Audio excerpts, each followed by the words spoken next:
All the gods that we use today they're going to continue to fall apart. They're all collapsing.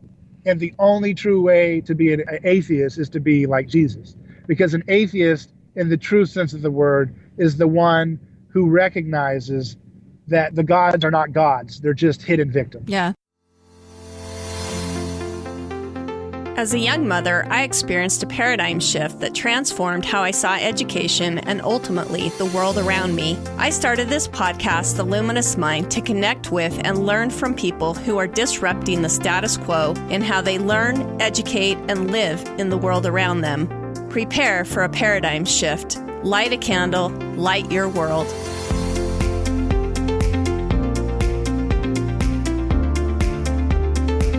Benjamin Franklin said, "Instead of cursing the darkness, light a candle." You're listening to The Luminous Mind with your host, Rebecca Bowman. This is the third and final part of the full conversation that we had with David Gornoski. Through this series, we have learned the definition of the mimetic theory, as well as scapegoating and how they have worked together through the mythology of man, kind of in our human history of how we've solved our problems. As we talk with David Gornoski in this session, though, we learn more about how we can implement these ideas and recognize them in our world today, and how we can work to rid ourselves of the mimetic theory as well as scapegoating to become more whole and more loving to our neighbors around us. I hope you enjoy this conversation as we flip what it means to be religious as well as the true atheist on its head. It's not about just pick a better team and we're the good guys. Then we're doing the same thing that the Pharisees were doing, right? Mm-hmm. Okay, we just get the pure ideology right and then we'll get it right. No, you're still missing it. But that's what's going to happen to any country, any group, any church that doesn't let go of the sacrificial violence when they encounter the story of Jesus, that they will destroy themselves. And That's exactly what's happening now. That's why the drug war is ravaging our neighborhoods. That's why it's destroyed so many families. Because Jesus says, don't resist evil with violence. So if you think selling drugs is evil, you can't resist it with violence. Again, it's not like just don't do something. It's a way of destroying it. Because if we would legalize drugs, we would destroy the cartels. We would destroy the violent gangs. And we wouldn't have had as many addictive substances come onto the black market. Because a black market makes the substance more addictive, dirtier, more polluted with dangerous chemicals like fentanyl and all these things, accidental overdoses because you can't get your drug in a safe and accountable way. So you get these accidental taints with fentanyl mixed in on accident because these amateurs are sitting in their living room mixing and cutting drugs and adding little things in there and not knowing the right dosage and blah, blah, blah. That's what happens in a black market. So we're reaping the whirlwind of the chaos of mimetic violence that is basically going to lead us to something worse than what other communities of the ancient world have had. And here's why. Because the ancient world still kind of believed in the power of sacrificial violence, but we don't. We're still trying to do it, right? Yeah. But there's never going to be a president that has 99% of the public supporting it, right? Yeah. We're split. We're continually split because we're not unified in our sacrificial violence. We all believe in scapegoats, but we can't decide which agree one. on who the scapegoats are and who the villains are. We don't know. That's because of Jesus. He's splitting and breaking apart our ability to unify. In the ancient world, everybody knew who the bad guys were and they knew who the good guys were. And the winners were the good guys and the losers were the bad guys. The sick people were the bad guys. The foreigner was the bad guy. They were the losers. They were lower on the hierarchy, and the people at the top were the winners, the good people, the pretty people, the whatever people, and they were the winners, and the losers were the losers, and that's just the way the world is. And then Jesus broke that because it was based on a lie. It was based on violence. And now we're dealing with an identity crisis because we see what he's telling us unconsciously, but we don't want to fully embrace it.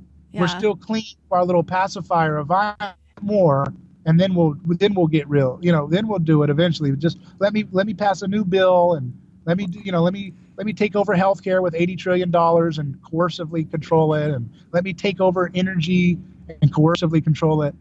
And all of these things are done in the name of victims, right? They want to take over healthcare because now we have to sacrifice in the name of little victims, of the least of these. Now we have to say, well, we have to have big government coercion for healthcare because people are sick and dying and they're poor and they need help. Or we need to control the entire energy economy because people are going to be drowning when the ocean rises and poor people are without food and animals die. So we have to stop them from being sacrificed, and we have to sacrifice the right people, like the rich or the capitalists or whatever, or Republicans or whatever it is. And then if we sacrifice the right people and tear them apart and put them down with force, then the least of these will be saved from climate catastrophe. Yeah. You see what I mean? It's yeah. always the same story. The first time I kind of got a hint of scapegoating was reading the Communist Manifesto, and then seeing a lot of the stuff. I've read a lot of books of what's gone on with the denouncements of people in China, and that's still going on today, that they have to denounce, their neighbor. They have to denounce, and that's that scapegoat thing. But we do that all the time, and we don't even realize that, we're using that scapegoat. And I think that's the difference between the generations. I kind of want to get back to that as we close up our discussion here. The baby boomer kind of thing, they want to sacrifice their children basically for their own comfort now. But we see the millennials and I guess the baby boomers is what I would see as the alt-right, like the Christian believer who makes God in his own image. And a lot of these millennials, maybe even some Generation Xers, are kind of throwing that off because they're realizing they're basically being sacrificed for the comfort of older people, basically. I don't know how to say this, but anyway, what do you see kind of on the horizon? I mean, what I'm seeing is like millennials are now going away from religion. They're going away from Jesus Christ because they've seen that it's in this made up image of what their parents had, and they recognize the scapegoats, but they're making their own. That's where I feel some worry, I guess. Do you know what I mean? Like, how can we even this out? I mean, it's like the pendulum swinging from one side to the other all the time, and it kind of needs to even out in the middle so that we don't end up destroying ourselves. Does that make sense? Yeah, I mean, it's just you cannot mirror the same. If you feel like you've been unjustly treated from a generation before you, that doesn't give you a right to go vote and try to get power to push government coercion back in your favor and against them. That's mimetic rivalry. Mm-hmm. You're mimicking. So if you've been unjustly treated or you feel that way. Well, and we see that social justice. He doesn't tell the leper, oh, yeah. Yeah, the social justice. He doesn't tell the leper or the poor person, yeah, now that I've healed you, you can go and get revenge on the people who let you get sick. He doesn't do that, right? Yeah. He doesn't tell Israel, okay, I'm healing you, I'm empowering you, let's go take out Rome. See what I mean? Yeah, exactly. There's no vengeance there. I mean, so I don't think baby boomers are trying to sacrifice their kids, but we don't know what we're doing, right? Because we don't understand the hidden violence that's in our system. Just like, if you attend some kind of sacrificial ritual in the Aztec Empire, and there's a crowd of 50,000 people watching these heads roll and hearts ripped out of living people to the god of the sun or whatever, they don't understand what they're fully doing, right? Mm-hmm. And that's a really gruesome example, but it's the same thing. You're locked in groupthink. You don't know that Social Security and Medicare are a scam, that they've looted it for other things, and that people should be allowed to opt out so they can take care of themselves the way they want to take care of themselves, because you don't know it. You just do it because that's what you do, And that's, again, a product of what? Sacrificial violence. Sacrificial violence slows down and it retards progress, right? So when you're listening to this idea of the scapegoat, and I've talked a lot about different things here, but one of the things you need to remember is if you want to make your life better, the way to do it is to use this imitation of Jesus's personhood to unlock the power of groupthink in holding us back. So why is it that millennials and Generation X and baby boomers, they all have their own little scapegoat still? Well, the answer is, one of the reasons is they're all going to scapegoat violence-based education. Most of them are public school raised, right? So whenever you have an institution that's founded on sacrificial threats of violence, it's going to have ineffective ability to understand what needs to be done, because it's a monopoly that doesn't have to grow or change or adapt because it has violence protecting itself, right? Uh-huh. And so when you rely on that kind of an institution, then you're not going to get the best kind of education to empower you to understand, wait a second, Social Security is a scam. Wait a second, it's immoral to force people into this stuff. Wait a second, there's a better way to take care of the poor. There's a better way to love our neighbor. There's a better way to clean the air. There's a better way to create clean energy. You don't get to even see any of these choices. Wait a second, the food pyramid is totally wrong. It's a lie, right? Yeah. So how can single-payer medicine save what single-payer nutrition science killed? Single-payer nutrition is what we've had. Government nutrition standards has sickened and poisoned and killed millions of people. And now we have a sick healthcare system, and everybody's still eating tons and tons of carbohydrates because we've been conditioned by a government violence-backed nutrition system and subsidized food system that has everybody on vegetable oils and processed foods and all kinds of carbohydrates that cause these terrible sicknesses. So they're in pain, they're suffering because of the retardation of knowledge that happens when we rely on violence-based institutions like government to tell us what to eat and tell us what medicine should be and tell us what that, because when they do that, even if they have good intentions within those bureaucracies, they don't know what they don't know because they don't have competition challenging their ideas and solutions. Yeah. And so when you have one government, when you have local governments, state governments, federal governments, all giving taxes, tax dollars, subsidies, grants, all this stuff to certain universities and certain things, then good ideas all of a sudden get overshadowed, they get scapegoated intellectually, they get scapegoated, people get fired if they challenge I've seen people be brought on trial because they showed the science of ketogenic diet. And they're put on trial, I think it was in some other country, South Africa or something like that. There was a famous guy, he was vindicated, but they tried to destroy his life because he challenged the dogma of official nutrition. So he challenged the high priests of nutrition, they had to sacrifice him. He won, but the thing is that's happening all the time for generations. So it's not a generational thing. Each generation, wants to act like they're the victim. They always want to believe, well, if we were doing things back in our ancestors' time, we would not have killed the prophets. Yeah. That's what they always. We wouldn't have killed Martin Luther King. Well, I can think of that little girl who just got up in front of everybody and talked about how all the older people had done this or that with the environment when there's actually been a huge improvement to it. But she wants to blame that generation, right? I mean, kind of going on that. Maybe in my radio show, I interview people who are doing things in low energy nuclear energy. I mean, people who are using low temperature nuclear reactions to create excess heat. This is carbon free. There's no pollution, and hardly any government, I don't even think hardly any state-funded universities, and private too, because private is just imitating the government monopoly funding sources. So they're just little cronies too. But, there's hardly anybody even paying any attention to low energy nuclear energy. It's not even radioactive. There's no gamma, there's no pollution problems, there's no Fukushima type problems with this type of technology. It's very early, but there's no proper research funding even looking down that path because it kind of challenges the status quo of energy science. So do you see how so much of what we're fighting over is just we're fighting over these unnecessary things? Greta really probably believes in that her story. And I've noticed she's a victim. She's a slain. She's like a lamb. She's like a lamb, right? Sacrifice the Jesus child. Jesus says he's the Lamb of God. So here's this victim. Here's this child saying, you are sacrificing me. You are sacrificing me. So we have to tell our political drama in imitation of Jesus and the Bible.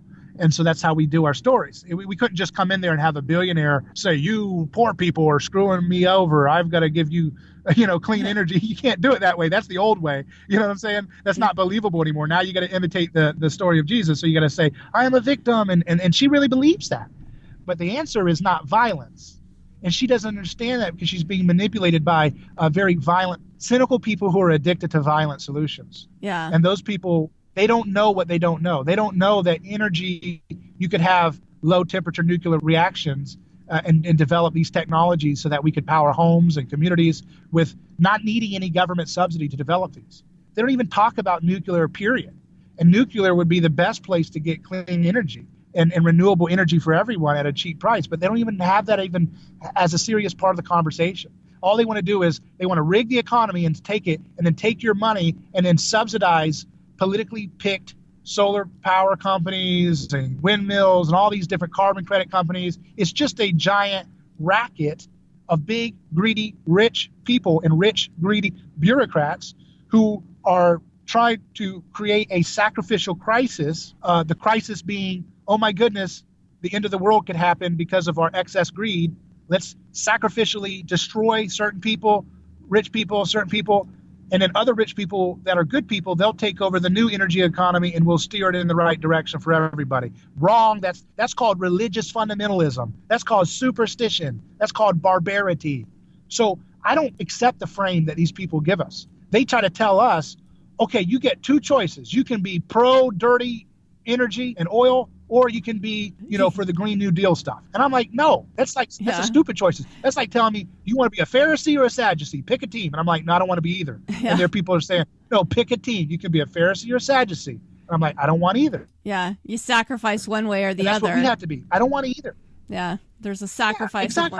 I'm not playing that game. Exactly. Let's kind of wrap up. I love one time you talked about Jesus being the true atheist, and when we're talking about being non-religious anymore, let's kind of debunk that, or let's talk about that, deconstruct it a little bit of what you were meaning by the true atheist. I mean, especially where all these people want to be non-religious. Give us some reasons, maybe of how we can implement what we've learned through, scapegoats and mimetic theory, to help us basically. I mean, how can we apply this to our lives so that we don't end up destroying, civilization as we know it? All right. Well, the first thing is your own life.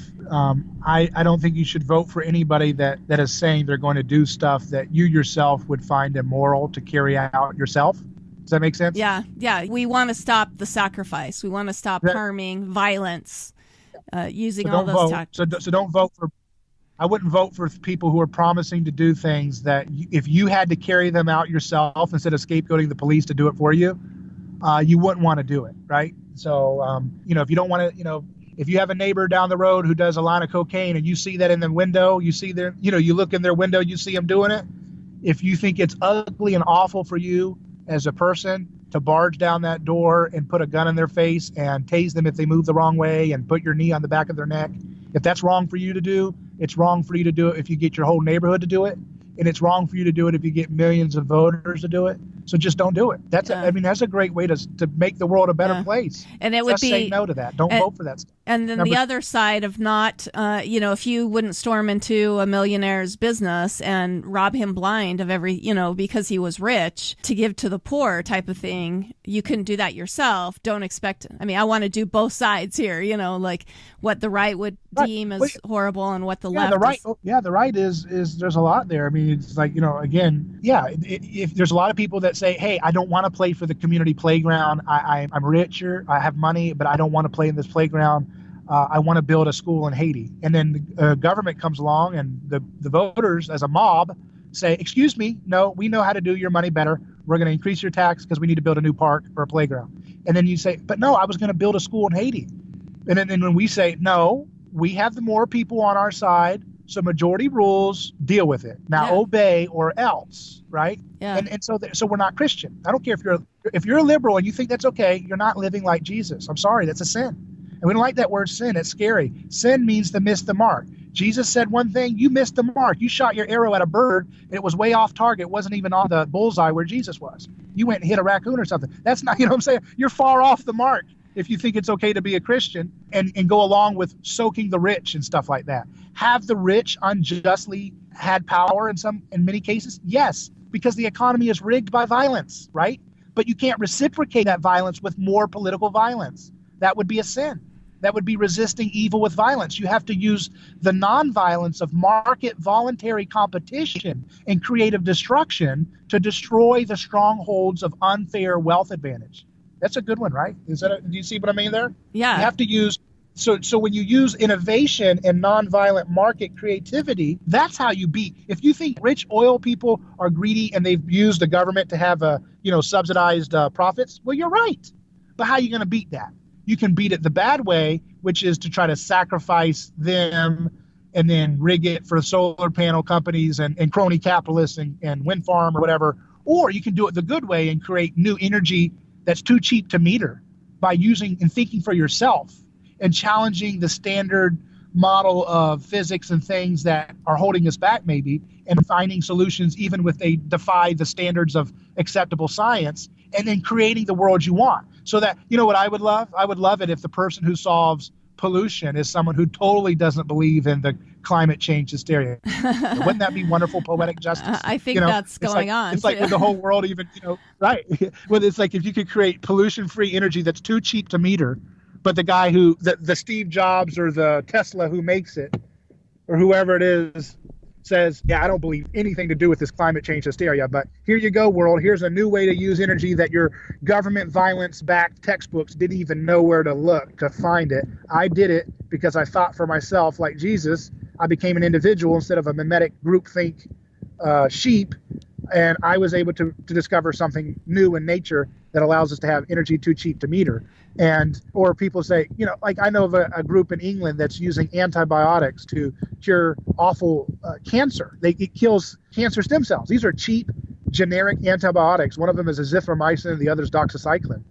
And these are cheap, generic antibiotics that are used commonly for various things. And they wipe out cancer stem cells way more effectively than chemo, radiation, and surgery. And they're using human trials, and they're finding, even with a small dosage of an antibiotic, that it's more effective than chemo and radiation. Now, that's such a shock that it's like a slap in the face. Are you kidding me? It was an antibiotic, maybe? All this time we've been marching for curing cancer with all these expensive patented immunotherapies and this thing and that thing. And you're saying potentially that antibiotics that cost pennies could be the thing that could help us target some of these awful tumors? That's such a humbling moment. Nobody wants to admit that the truth is that simple. But if you follow Jesus, you'll go and find that information because you're not locked into violence. Group think. Group think. Yes, that's. Mm-hmm. Yeah, exactly. I'm trying to come up with a better word for statism. Because I'm trying to explain it to people that it's not just statism as like a government. It's the group think that it creates in our culture. And it's backed by the violence is what makes that groupthink stay longer than it should. You know what I mean? Well, and that's what I was trying to, like with Jesus being the true atheist, when we talk about groupthink, that's the kind of the definition of a religion, right? That there's some kind of groupthink. And Jesus was the first one to break away from that religion and go, okay, let's think for ourselves to solve our own problems versus... Right. Jesus is the end of religion. Yeah, Jesus is the end of religion. And he's the end of all the gods. Mm-hmm. So all the gods that we use today they're going to continue to fall apart. They're all collapsing. And the only true way to be an atheist is to be like Jesus. Because an atheist, in the true sense of the word, is the one who recognizes that the gods are not gods. They're just hidden victims. Yeah, those scapegoats aren't gods. Yeah. But we look at these gods, and the gods that our gods are these ideologies, Oh, we have to do it because the people's will. No, people's will is Thor to me. That's just a cover-up for violence. You just want to use an excuse to keep your groupthink magic intact. So Sam Harris and all these people, they're thoroughly religious. They actually voted for Hillary Clinton and thought it was okay. That's totally religious. You know what I mean? Yeah. I'm not even saying it's just Hillary. It's any of these people.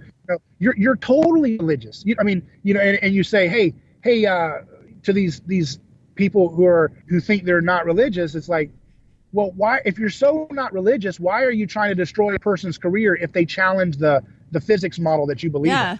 You guys are acting like a witch hunt. They're really swapping one religion for another. Yeah, they don't have the dogmatism of I hate to blame it on the baby boomers or whatever, but of their ancestors. They don't have that religious background or whatever of their ancestors, but they picked another religion, and they're just doing the same scapegoating. Instead of with the name of whatever church, they're doing it with the scapegoat of government instead. Right. Okay. They trust in, well, the will of the people. The voters have decided you should have obeyed the law. Mm-hmm. We're taking over. We have another word they use is the mandate of the people, whatever it is. They use all kinds of language to justify doing really awful things and really dumb things. But if you want to be a true atheist, you have to reject all the gods of the ideology, all the gods of our own making. You have to let go of all the gods of your neighbors, all the people you look over and say, yeah, I need to have that clothing, or I need to have that kind of friend set, or I need to talk like this person to be cool, or I need to beat this person in my job and then I'll be loved. All those are false gods too. So to be a true atheist is you got to let all of that go. And atheism has nothing to do with the kind of stuff that you hear on tap. Yeah, exactly. Yeah, that's the least. That has nothing to do. You can be thoroughly believing in God and then telling everybody you don't believe in God. And that's how you know you're the most religious, is the ones who think they're not locked in groupthink. So to be a true human person is to let go of your lie of your own little individual self. That, like, oh, I know I rationally processed it and that's why I'm an atheist, or I rationally processed it and that's why I believe that we need to bomb Syria to protect the Kurds. All these this is nothing. You're just trying to fit in. And we're all doing it, and we need to stop it. And it's not that hard. Just stop. Just say no. Stop coveting your neighbor's house, his car, their family, their friend set. Stop coveting the way they talk, the way they sing. Just be happy with what you have, and then you'll realize that you're becoming like Jesus. And when you do that, then you're free from all this bondage of envy.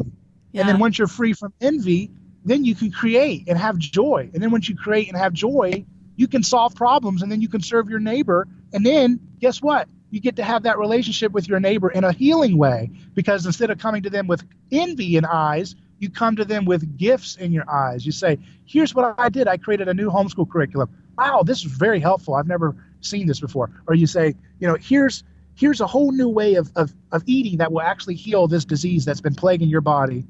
And those drugs are not doing anything pharmaceutically. And then you go to you legalize marijuana and you say, hey, just because I legalize it doesn't mean I think you should be a pothead. Here's something alternative you can do to give your life pleasure, right? So that's what a Christian does. They're a healer.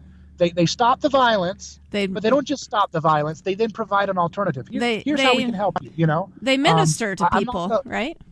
They minister to people. Yeah. They take care of each other. If you're on a jury and you see someone arrested for prostitution, then you say not guilty, because that means you're not going to throw a stone like the rest. You're going to resist to throw the stones. That means you're following Jesus. You're obeying Jesus. And then when that person is free, you say, excuse me, can I help you get a job? Because that's not a good way to live. You got kids or something. That's a bad job. That's not a healthy place for you to be. How can I help? Can my church get you some training?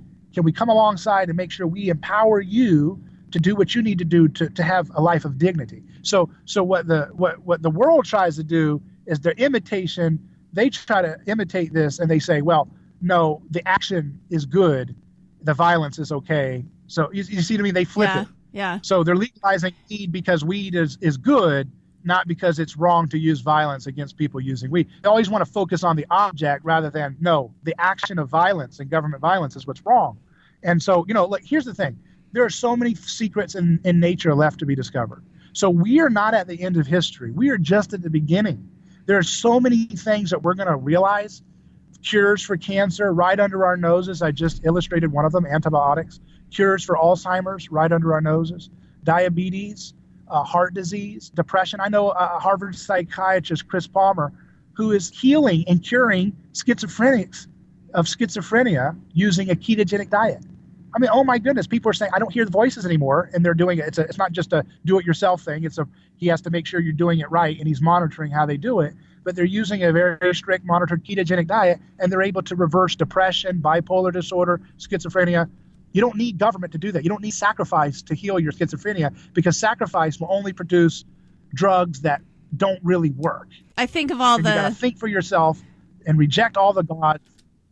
Yeah, I think of all the mental health issues that we have going on. And then, we were talking about earlier about that diet that the, government puts out for us. I did not mean for this to all be totally anti-government, right. but basically, and then we wonder why people are sick. But I mean, that's kind of where we're going back to is. I'm not anti-government. I'm not anti-government.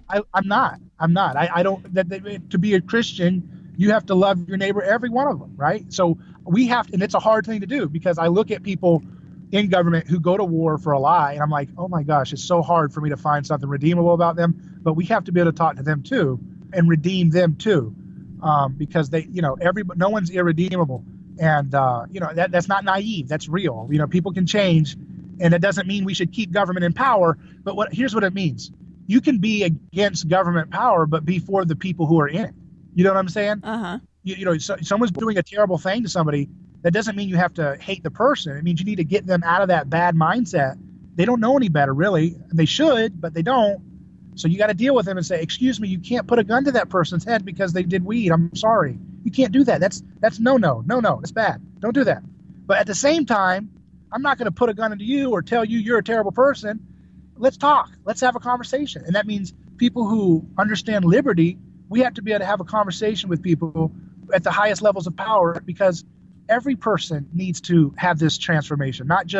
It's not just the good guys or us and the bad guys or all the people in power. No, we need to wash the feet of IRS agents, wash their feet as Jesus did. Jesus washed the feet. Jesus dined with Zacchaeus. We need to take our IRS agents to Carrabba's. If you don't believe you should have an income tax, you should pay it, but then take your local IRS agent to a restaurant, have a good time and get to know them and love them and maybe help them see a better solution. Hey, maybe, you're so talented, you'd be better in a job that would be more fulfilling here. You should use your talents in this area. You're good at this gift or that gift. This IRS agent job may not be the best fit for you. Maybe there's a better fit for you. Here's how I'm coming from this. So you're loving people as human persons, not just turning them into a enemy, right? Yeah, it's funny. We were just talking about doing that with the prostitute, and now we're talking about doing it with the IRS agent. It's the same concept, though, right? To be like Jesus, where we minister to each other and we serve one another and we help each other versus, that's that whole turn the other cheek versus using them as a scapegoat and then going after them in some kind of violent form. Yeah, that's what Jesus was accused of. They said, you're dining with prostitutes and tax collectors. So there goes that. That's funny. Well, and I just feel so bad. I've taken so much of your time already. I plan on splitting this up into 2 episodes because I just think it's such an important topic and such a mind-blowing, just a different way of thinking about religion, about science, about being an atheist, about being a religious person. It really fits in that whole idea of trying to think differently or outside the box or for ourselves like we would like with Jesus. I'd love to hear, before we say goodbye, first of all, where are you getting these ideas out into the world? Give us some parting advice to our listeners as we end our conversation. Well, you can. I have this new podcast, and we can link to it in the show notes. Yes, I've listened to every episode so David far. Gornoski. Yeah, it's called. I have it. I'm going to change the title. Right now, I have it as David Gornoski Shows because it includes things hidden in the podcast and then my Neighbor's Choice radio show. So, but if you type in David Gornoski Shows, you should find it on Apple and all the podcast players. And if it's not on it, let me know, and we'll make sure that it gets on your favorite player. Your podcast platform, whatever that is. I think we're on most of them, but that's like the place to find, the podcast. And then the YouTube channel has videos of my radio show, my podcast, and then just interviews that I do that are just video interviews in and of themselves. So I'm doing a lot of different media types of work. So the best thing people can do is just subscribe to the podcast and subscribe to the YouTube channel. It's just my name, David Gornoski, on YouTube, and then type in David Gornoski Shows or David Gornoski Podcast, whatever you want to look for, and subscribe to the podcast on Apple and review it and rate it and all that. And that helps, I think, get a new podcast started in terms of people being able to see it. And my main focus is doing the radio show. I want to expand that. So if you have a local radio station that you want to have my show broadcast in your local community, you should always, send me an email, let me know the station, let them know you want the show carried, and we can put my show on your local FM or AM station. I want to be on 500 stations teaching this stuff to everybody or more. I don't care. It doesn't really have a number.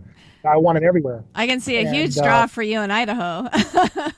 I mean, I'll go and talk to my radio station right now because this is. Yeah, I mean, we need to be on. We need to be on every station because this is a message that this time has come. And we need it now more than ever because, again, as you can tell, things are falling apart. Look at the headlines. We're not getting along. The pendulum swinging. Uglier and uglier.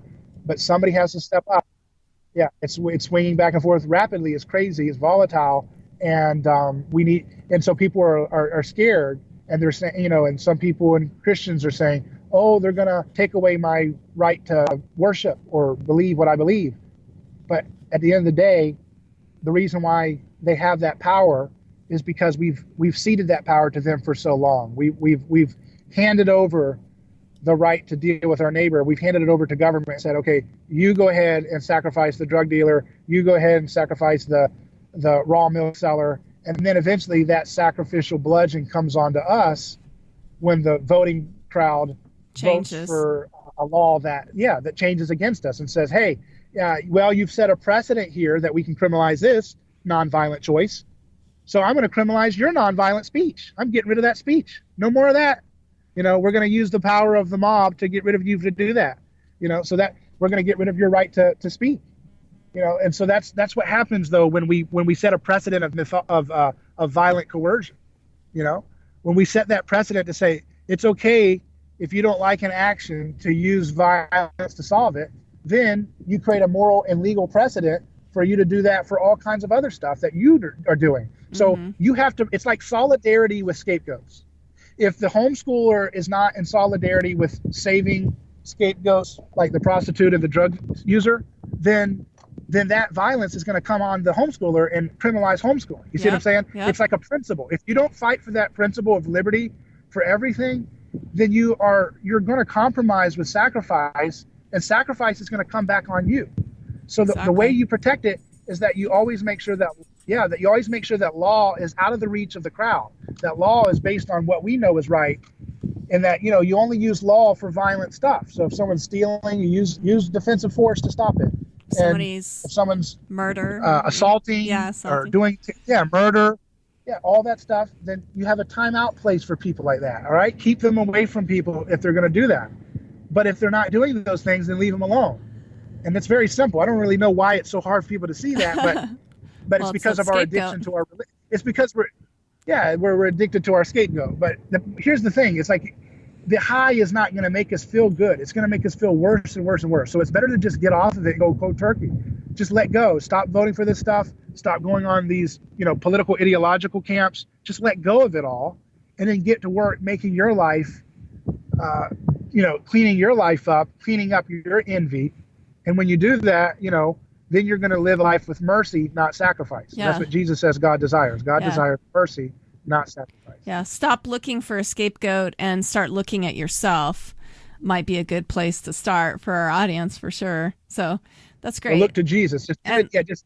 Yeah, use him as your mimic, to mimic his action. So that's awesome. I mean, what a powerful concept to think that, we can marry science, theology, anthropology, all of that to actually make sense of our world. It's just been super fun talking to you, and I thoroughly enjoy his podcast called Hidden Things. Again, we've been talking with David Gornoski, and he has a podcast called Hidden Things. Also, Neighbor's Choice, which is, on an FM AM station in Orlando, Florida, but we need to get him everywhere talking about this. He has a YouTube channel. Right now is David Gornoski. I've gone on and seen some of it, but not all of it, so I'm definitely going to check that out. But I'm going to link all the information that we discussed today on our website as well. But thank you so much, David, for coming on and just teaching us all about how all of these theories work together. I really appreciate it. Yeah, thank you for your having me on, and appreciate it. It's been a pleasure talking to you. So appreciate your support and anything you guys can do to help get the word out of this new project. It's a new thing and needs a lot of groundswell of support. So because there's a lot of work to do, we need to develop additional, teaching tools and all kinds of stuff to get people to understand this from every angle, background and educational level. Everybody needs to learn this stuff because it's about their whole life. It's about how they deal with their business, their workplace conflict. It's just learning how to apply Jesus's life in a practical way to everything you do, and that's what we're supposed to be doing if we want to, imitate Jesus in the first place. Which, again, about 70% of people say they do because they call themselves a Christian. So I guess we got to get started. So yeah. And if you don't call yourself a Christian and you think you're an atheist, join the true atheist of Jesus, right? Right. Yeah, exactly. Awesome. Well, thank you so much. Well, very good. All right. And this is off the podcast, but I think that the podcast is called Things Hidden. I think you called it Hidden Things. So maybe they could correct that or something. Okay, so he has a podcast called Things Hidden. Okay, sorry. I have a little bit of dyslexia, I guess, and I always do that. I swap no words problem. around. No problem. Okay. It sounds good either way, but I noticed that when I typed in Hidden Things recently, it was another podcast. Oh. So that's why oh, you don't want to do that. Yeah. So I made Things Hidden as my podcast, and then I looked. I was like, I wonder if there's a podcast called Hidden Things. I switched it, and there was. I was like, oh no, people will probably mix them up. But why did you go for the name Things Hidden? Is it just because taking the scales off of our eyes type of thing? And it's from that Bible passage, things hidden since the foundation of the world, that he said that he's going to reveal things hidden. So that's what he's revealing, the scapegoat mechanism. Oh, that's He's awesome. going to reveal the things hidden. Yeah, that's what he says. I've come to reveal things hidden since the foundation of the world. And that's what he is unveiling. All right. Well, thank you so much for your time. I appreciate it. Thank you for listening to The Luminous Mind. Music featured in this episode from Scott Holmes. To learn more about our podcast, check us out at theluminousmind.net.